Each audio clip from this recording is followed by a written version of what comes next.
Now on CoastTV News. Saying goodbye to fallen trooper Matthew Ty Snook. How to support his family Monday. Housing in Millsboro. How long the town may press pause on new developments like these. A car crashes into a Fenwick Island restaurant. How long it will be closed for.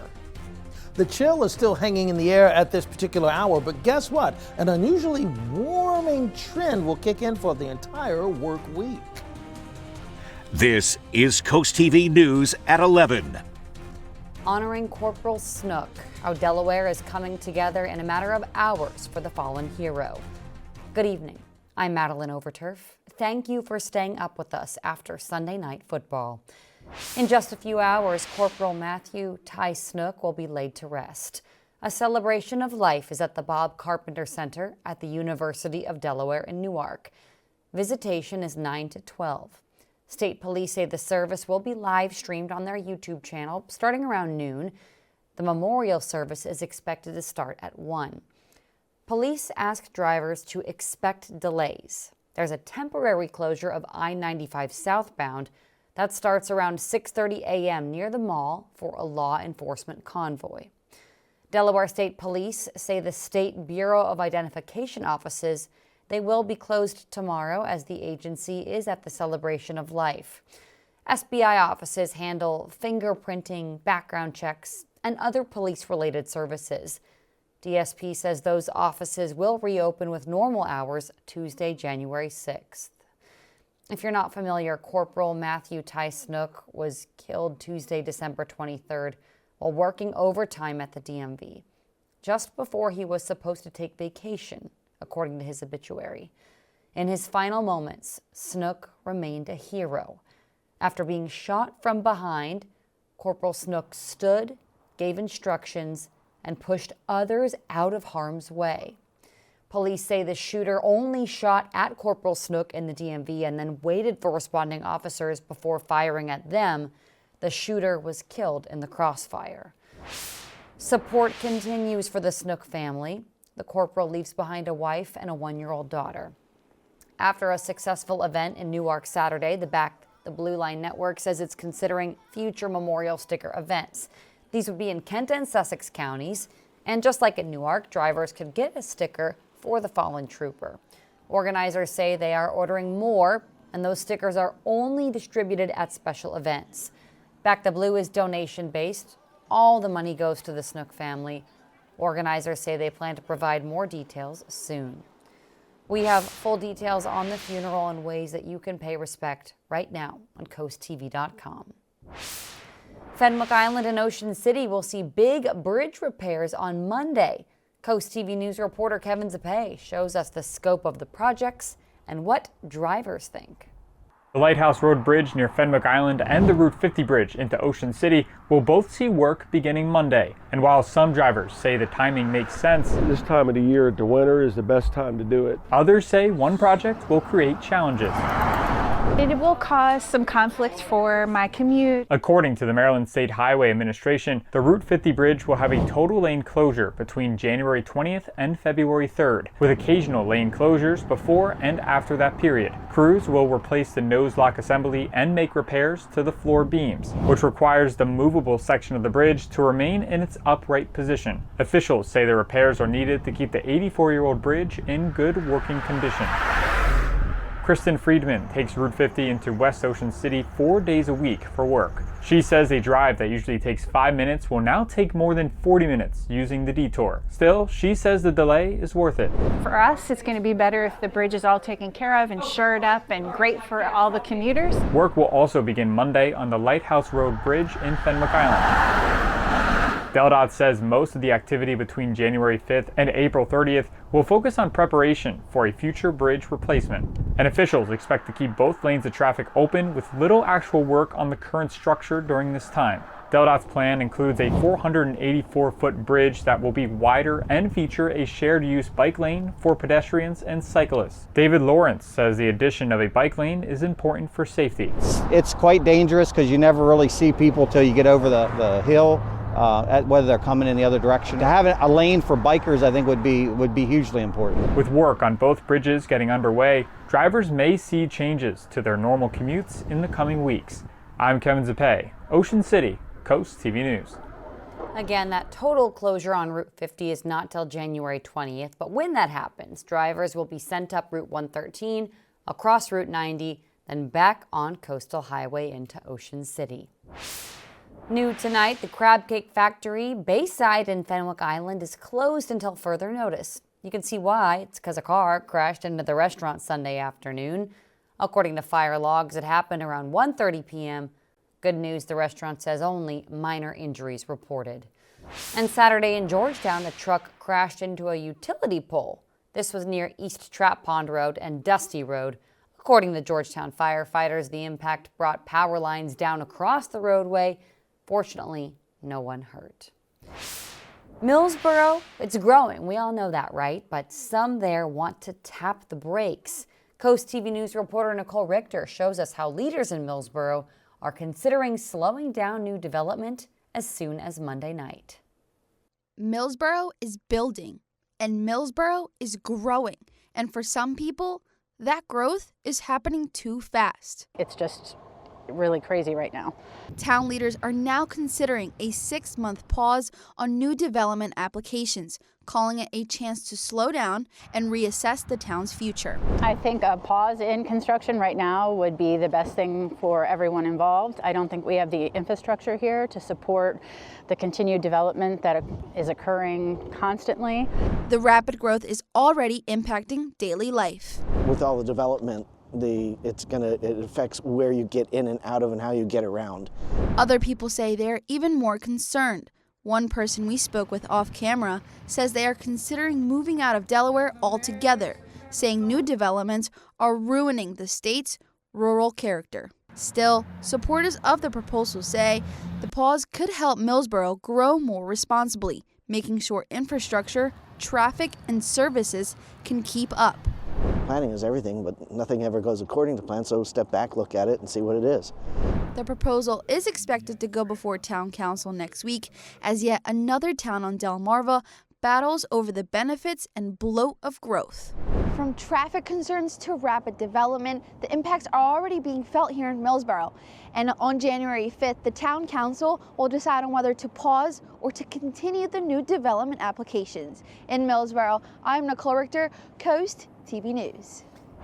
In neighboring Dagsboro, a moratorium on new development is already in place. This past fall, the town extended the pause for up to 120 days to give more time to revise fees, impact charges, and the town charter.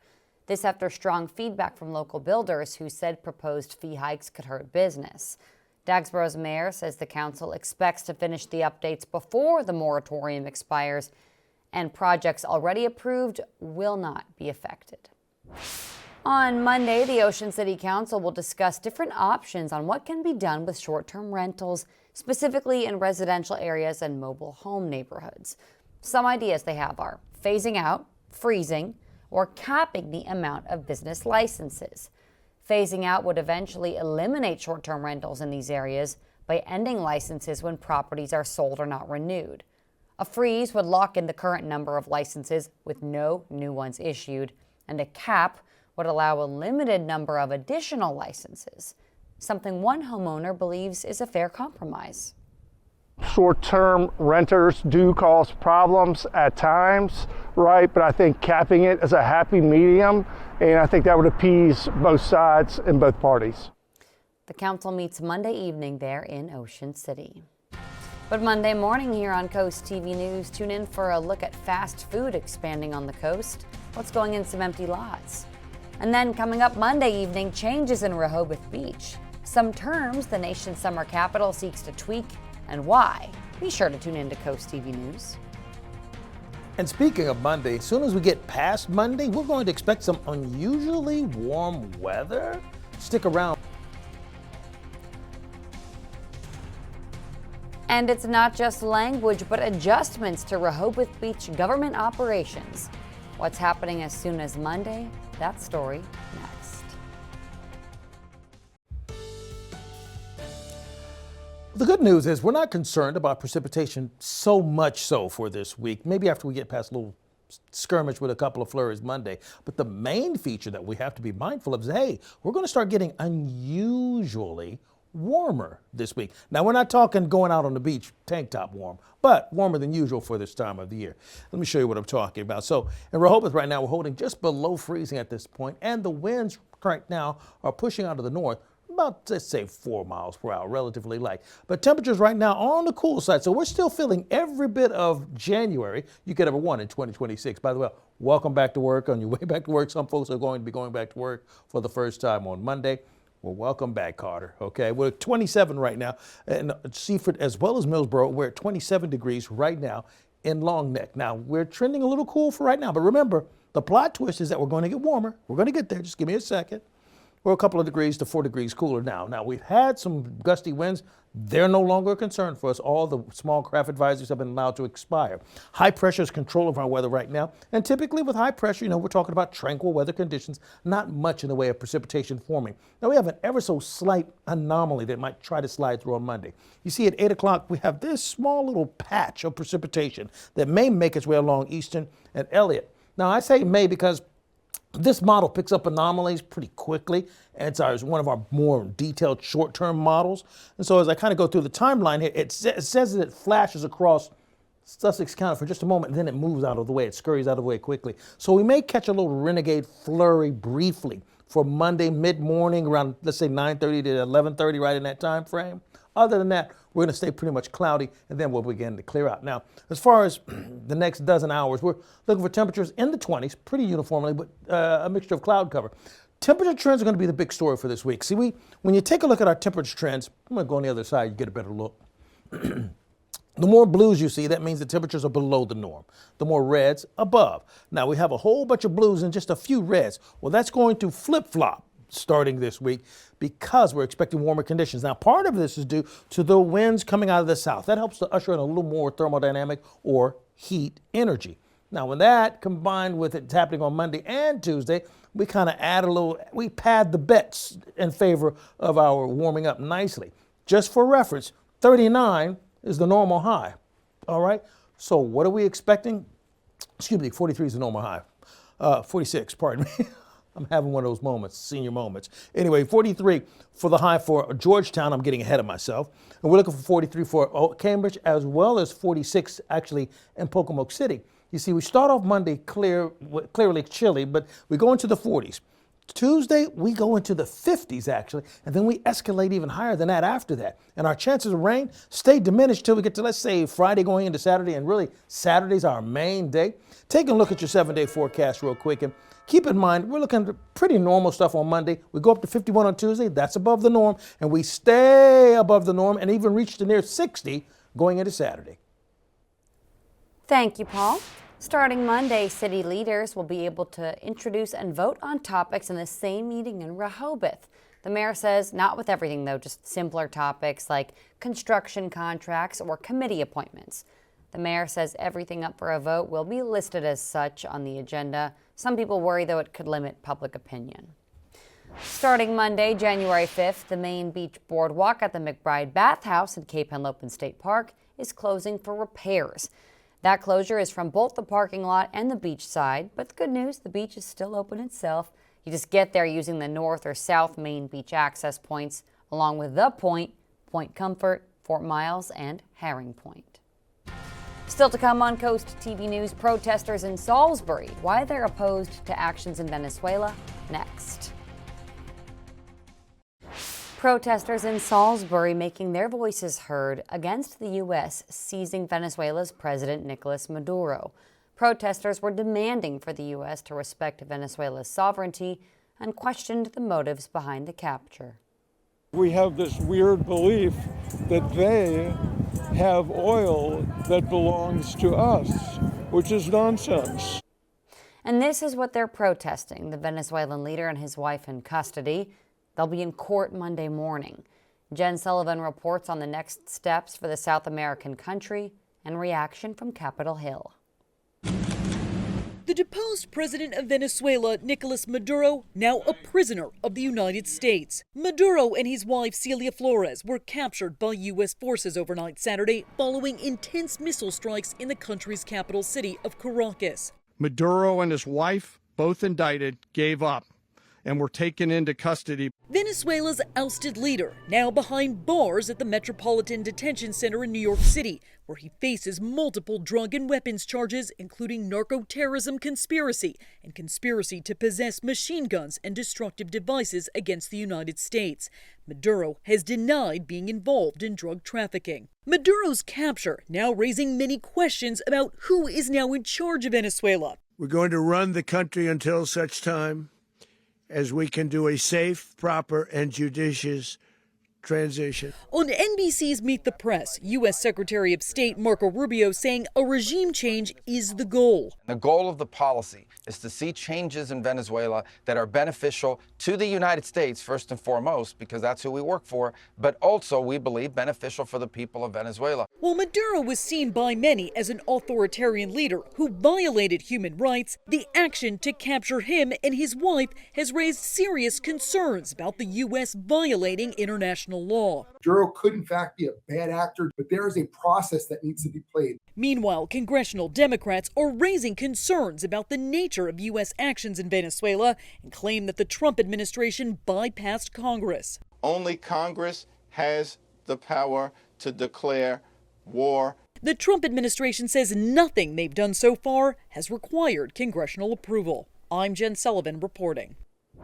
Despite President Trump saying the U.S. will, quote, run Venezuela, a Venezuelan court has now directed Venezuelan Vice President Delcy Rodriguez to assume the powers and duties of acting president. Rodriguez called Maduro's detention a kidnapping. She demanded his release, adding that Maduro is, quote, the sole president of Venezuela. That appears to fly in the face of a statement by President Donald Trump, who said Rodriguez was ready to work with the U.S. And the actions in Venezuela have many asking, is the U.S. at war?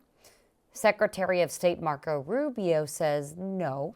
He says the U.S. is at war against drug trafficking organizations, not Venezuela itself.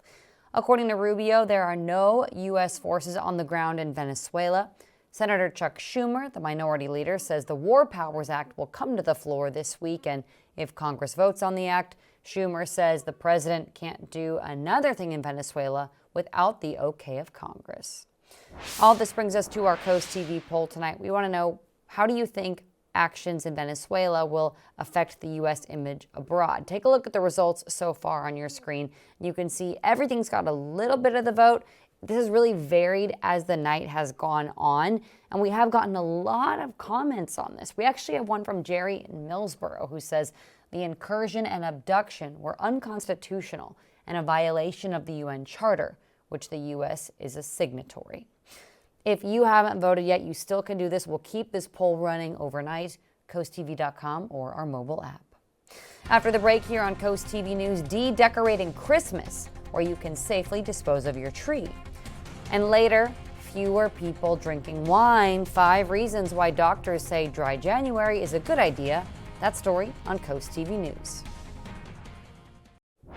If you're taking down your Christmas tree this weekend, here is what to do. In Maryland, the state says check your county or local public works department. In Ocean City, there's a free tree drop-off at the 100th Street lot through January 15th. In Delaware, DNREC has a list of 17 places in Sussex County you can drop off your tree safely, though some do charge. And if you keep the tree at home, the Maryland Department of the Environment says actually a brush pile from the tree could help backyard wildlife. The Lewis Planning Commission is recommending approval of redeveloping on 815 Kings Highway. Commissioners unanimously voted to support a plan to change a former single-family home into a mixed-use building with retail on the first floor and an apartment above. There's a public hearing about this in Lewis Monday at 5:30. In Milton, the land on your screen now could be home to Dairy Queen. It's a little bit less than an acre off of Broadkill Road. In December, Milton Planning and Zoning unanimously approved the Dairy Queen. Monday night at Milton Town Council, they could do the same. They have final say. That meeting is 6:30. The new year means new video games. As Rick Damigella reports, that includes one highly anticipated by the gaming community.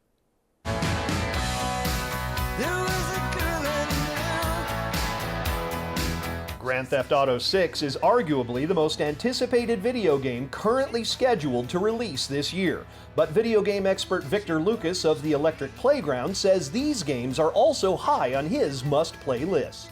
But after much effort, here we finally are. Capcom, of course, is going to be releasing Resident Evil Requiem. It looks absolutely terrifying and super fun. I think it's going to be a nice balance between getting freaked out and also having a lot of action chops. And Resident Evil Requiem is slated to release February 27th. The name's Bond. James Bond.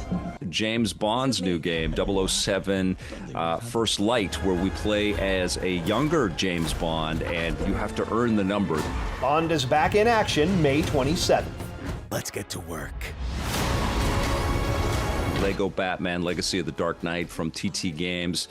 That team blew me away with their level up on Star Wars The Skywalker Saga, the Lego Star Wars game. That was so ambitious and enormous, and I feel like I'm getting the same vibes from this new Batman game. The Brick Knight Rises May 29th. The new beginnings. Grand Theft Auto 6 is the big one. It's the one that I'm most excited about. I think every video game fan in the world is probably eyeing that one. Grand Theft Auto 6 is currently scheduled to release November 19th. Leveling up in Hollywood, I'm Rick Damigella. Other new games currently scheduled to release this year include Mario Tennis Fever, Marvel's Wolverine, and the cozy game Pokemon Pokapia. Well, it's a trend that continues to be popular for the new year. Dry January is when people start the new year by abstaining from alcohol.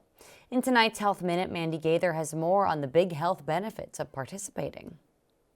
It's a new year, and if you're hoping for a healthier start, experts say to try staying sober. Dry January is a great opportunity to stop drinking or even reduce your drinking for the month. Psychologist Katie Wickowitz with the University of New Mexico says abstaining from alcohol even for 4 weeks can make a big difference in your health. She says many people experience sleep improvements, increased energy, weight loss, greater physical activity, and improved well-being in general. But she says giving up those cocktails can be challenging. Get your friends and family on board with doing it with you so that you have that social connection and that social support to get through the month. Next, Wickowitz says to know your go-to non-alcoholic beverage, whether it's sparkling water, club soda with lemon, or a mocktail. That way it's easy to order when you're out, or you can stock your fridge at home. She says to also be aware of the hard times during Dry January. Times when it's challenging might be a great way to reflect on how we're actually maybe relying on alcohol more than we wanted to. Finally, Wickowitz says if you have a slip up,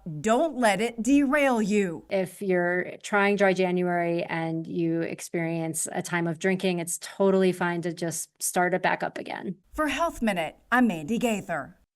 The psychologist says also remember the harmful effects and risks associated with drinking alcohol, like you probably don't want to wake up feeling badly in the morning. She says it's important to note that if you're a heavy drinker wanting to stay sober, you should see a doctor before completely stopping because alcohol withdrawal can be severe, but she says it can be done under medical supervision. After the break here on Coast TV News, as we take a look outside, we'll have a final check on your forecast after this. It is National Spaghetti Day. Did you know the word spaghetti is plural for an Italian word that means thin string or twine? Dried pasta became popular in the 14th and 15th century due to its easy storage.